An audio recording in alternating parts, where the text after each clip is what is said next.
Literacy learning with CMK. Wordplay, letter love.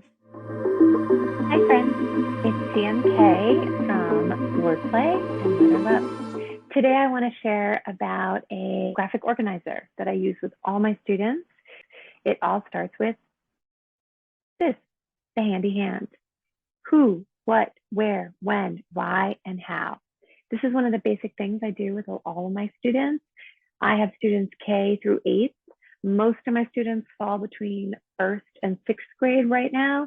And I tell them that this is something for life that they can use. It's a way to organize thinking when you're trying to share information, share a summary of something, share a story from the week. It can also work to help plan, I've got to write a story, who are my characters, what's going to happen, what's happening in the first scene, when is it, where are they, when is it, why are they motivated to do what they do, how is it going, how does it turn out. You can also teach parts of speech because these questions are the subject, who, what can be what happens, so you need your verb.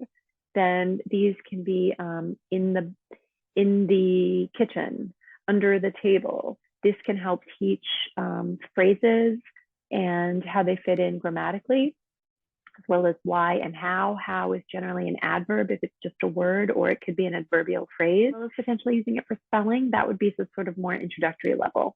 All of the finger ones have a WH, and this one is how. For a lot of my struggling readers or struggling spellers, who and how get really mixed up on how to spell them. So having this reminder, WH, WH, WH, WH, WH, and an H word, 5 W's, but are really WH's, and 1 H can really help them out.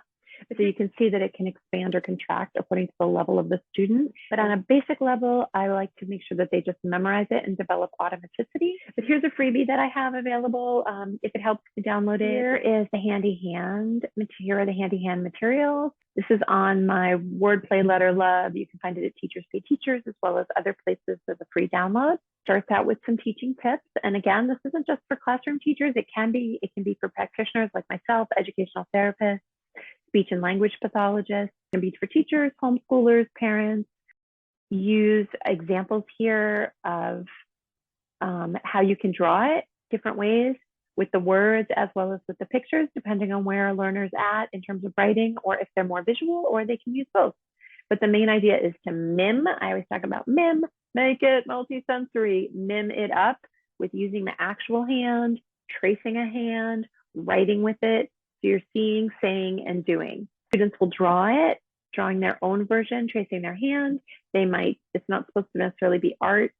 It's just about getting a quick sketch, although sometimes they might want to really be working on it when they're focused just on learning it, designing it. They can add colors, they can make it rainbow, blue, whatever they want to do to make it their own. Another component of it is I sing it. So I always am going, who, what, where, when, why, and how. Who, what, where, when, why, and how.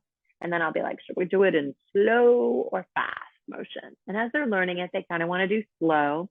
Who, what, where, when, why, and how. But then we're trying to get faster. Who, what, where, when, why, and how. Who, what. It helps show them that there's this learning curve around it, but that it does develop automaticity and they can develop speed. And it's just a way to be playful with it. I also recommend having an individual one in front of them, having it on the wall in the room, pulling it out as a visual. I have mini ones. People can laminate them, cut them out, have it on their desk.